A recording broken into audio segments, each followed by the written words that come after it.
I first heard this unsettling narrative from Nikolai, whom I met during a work stint at an energy facility in the Leningrad region.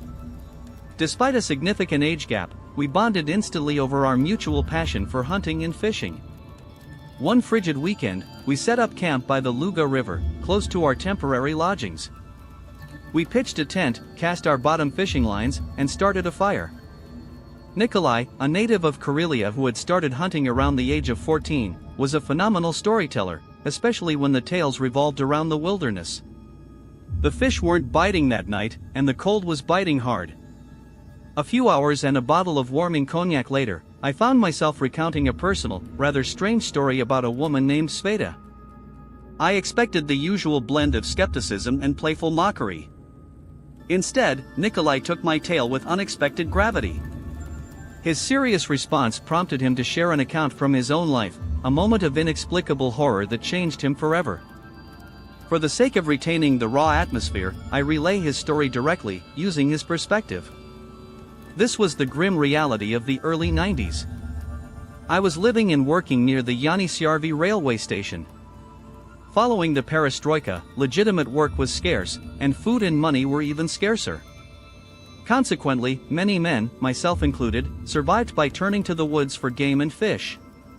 Poaching became rampant. Illegal nets and out-of-season hunting were the norm. Yet, the forest rangers were our people. A bottle of moonshine could buy silence for any infraction. Ironically, the worst offenders were often the rangers themselves. 2 houses down lived Apollonych, a decent man on the surface, but a gamekeeper who doubled as our local poaching kingpin. He was notorious for shooting anything that moved, sometimes right from the window of his Niva SUV. Eventually, he formalized his lawlessness into a lucrative enterprise, organizing exclusive hunts for the wealthy. These were illicit expeditions, ignoring seasons and species.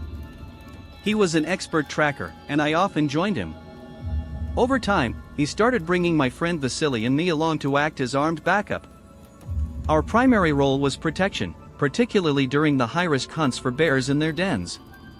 If the client missed or, more commonly, succumbed to panic, paralyzed by fear as the brute charged, we were the insurance policy. Apollonych would shoot first, and if he failed, Vasily and I would step in. It was dangerous work, but the payoff was significant for those times. Apollonych's business boomed, attracting a steady flow of permanent clients. One such client was Pavel Andreevich, a new Russian, or, as we called them then, a bratka, hailing from St. Petersburg. He bought an expensive carbine and started visiting almost monthly. I kept my distance, sensing something cold about him. He wasn't after the sport or the trophies, he only loved the act of killing. He brought his own food and never ate the meat. He targeted the largest game, boar, elk, and especially bear. Apollonych catered to this bloodlust, setting up elaborate feeding stations and leading winter den hunts. The relentless hunting had drastically reduced the bear population, yet Pavel's luck held, netting him 5 to 7 kills a year, sparing neither females nor cubs. Then, one midwinter, Apollonych scouted a den before Pavel's planned arrival. He returned with an uneasy report. The tracks showed the bear regularly left and returned to the den despite a hard, continuous frost since early November. This was the behavior of a shatten, a roaming, non-hibernating bear, known to be dangerous and unpredictable, which we knew had to be killed before it wandered into the village. I suggested going immediately, but Apollonych insisted on waiting 2 days for Pavel. 3 days later, following a fresh snowfall, we reached the hunting ground. The den was in a small ravine, its bottom covered in paw prints. The hounds went ballistic, confirming the bear was inside. We decided to flush it out carefully.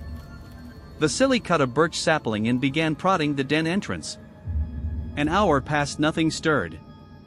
Freezing and frustrated, we began to relax, assuming the bear had slipped away. That's when it all erupted. It appeared silently on the ridge above us and instantly plunged down the slope toward us. It was unnervingly quiet. I still doubt it was just a bear. I had seen a 550 kilograms male, and this creature was significantly larger. The dogs scattered, shrieking. Apollonych and Pavel opened fire with their carbines.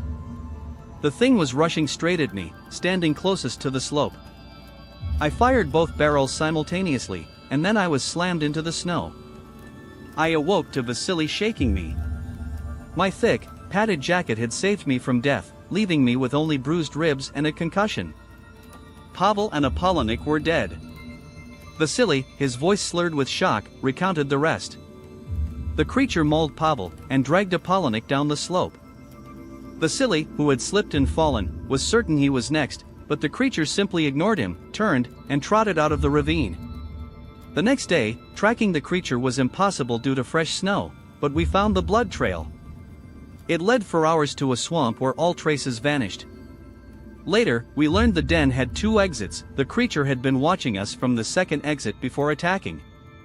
Over the following months, several people in neighboring villages were killed under similar circumstances. The creature never ate its victims, a highly unusual trait for a Shatan. Trackers repeatedly lost its trail at the edge of the swamp. People began to whisper the old legends of the owner of the forest, a spirit who punishes those who hunt for sport.